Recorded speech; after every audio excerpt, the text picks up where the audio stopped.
Everyone told you that time heals, that the further you both get from what happened, the more it fades, that distance is the remedy for both of you, and that eventually the whole thing becomes something small enough to file away and stop thinking about. That is true for a lot of endings. It is not true for this one. Not for them. Not when what they walked away from was real. Not when the connection had that specific quality that genuine attachment creates. The kind that does not obey the logic of out of sight, out of mind, because it was never really about sight. It was about something that lives deeper than visibility. Something that does not require your presence to remain active inside them. For the avoidant who was genuinely attached to you, time does not do what they expected it to do. It does not bring relief. It brings accumulation.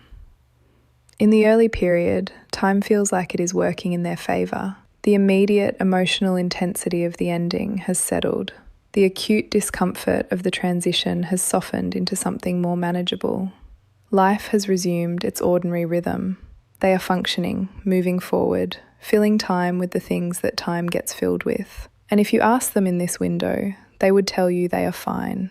They might even believe it. But fine is not the same as resolved. Fine is what the surface looks like when the interior has simply gone quiet. And quiet interiors have a way of becoming loud when the distractions run thin. Here is what time actually does to an avoidant's unprocessed attachment. It marinates it. Every feeling that did not get expressed during the relationship, every moment of genuine connection that the avoidant managed rather than inhabited, every instance of warmth they pulled back from because the warmth was getting too real.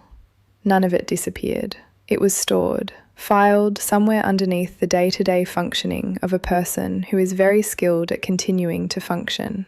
And time, rather than dissolving that storage, deepens it. Because the avoidant is no longer in the active work of managing the relationship, the defense system that was running constantly, regulating closeness, creating distance, maintaining the emotional buffer that kept the feelings at a tolerable level, no longer has a job. And systems without jobs turn their attention inward. What they find there is not nothing. The second month is different from the first. The third is different from the second. Not in a linear, progressively worse way, in a cumulative way.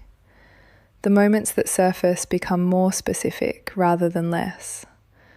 The memories do not blur the way the avoidant expected memories to blur. They sharpen. The particular quality of who you were.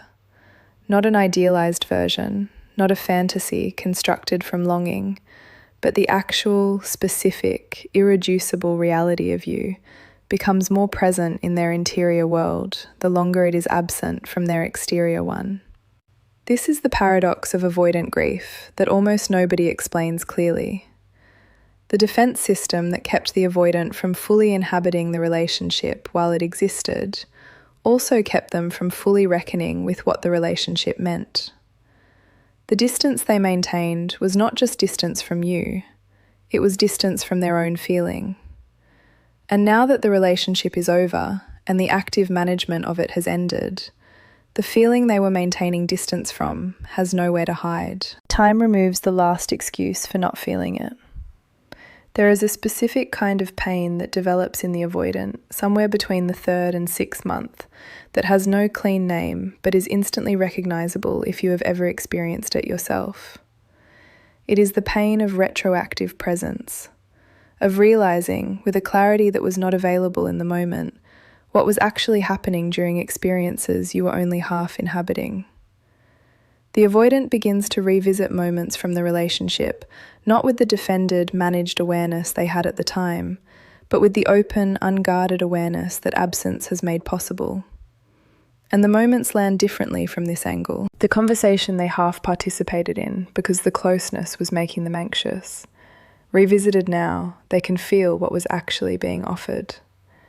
The moment they created distance right after something genuine. Revisited now, they can feel what they were running from. The version of you they kept at arm's length because letting you fully in felt like too much. Revisited now, they can feel the specific weight of what that arm's length cost them. This is not nostalgia. Nostalgia is soft and warm and slightly blurred at the edges. This is sharp. This is the specific, uncomfortable clarity of someone understanding their own behaviour from the outside for the first time, and not particularly liking what they see. The longing that develops in an avoidant over extended time is qualitatively different from the longing most people experience after a relationship ends. Most post-relationship longing is for the person, for the presence, the warmth, the specific comfort of someone who knew you well. That longing is painful, but it is also somewhat navigable. It responds to time. It responds to new connection. It responds to the ordinary work of moving forward. The avoidance longing, after enough time has passed, becomes longing for the version of themselves that existed in proximity to you. Because you were not just a person they miss, you were an environment, a specific relational environment that produced a version of the avoidant they have not been able to locate anywhere else. Warmer than they usually allow, more open than their default, more present in flashes than they thought they were capable of being. And that version of themselves, the one that briefly existed in the warmth of what you created together, is the thing they find themselves missing in a way that has no obvious remedy. Because it was not just about you. It was about who they became around you. And becoming that person required you specifically. This is the thing about avoidant attachment that the defense system never accounts for in its calculations. It can protect against vulnerability. It can manage intimacy at a distance.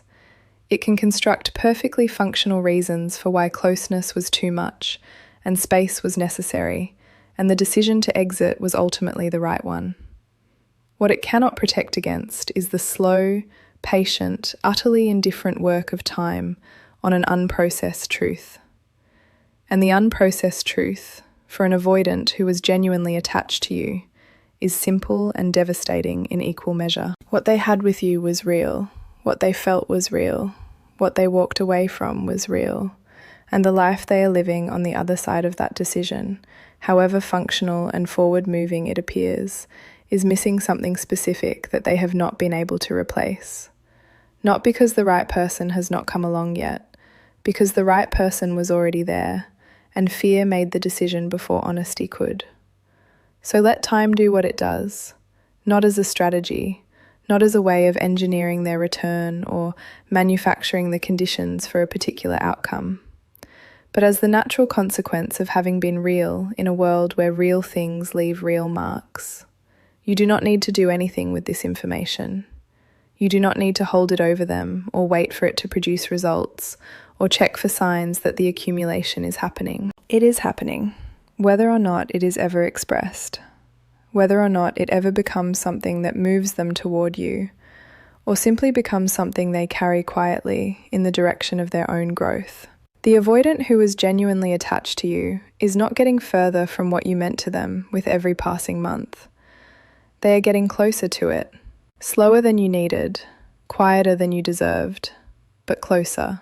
And time, which everyone told you was the remedy, is actually the thing that keeps delivering the truth they have been trying to outrun since the moment they first felt it. You mattered, completely, permanently, in a way that does not shrink with distance, only becomes more undeniable with time.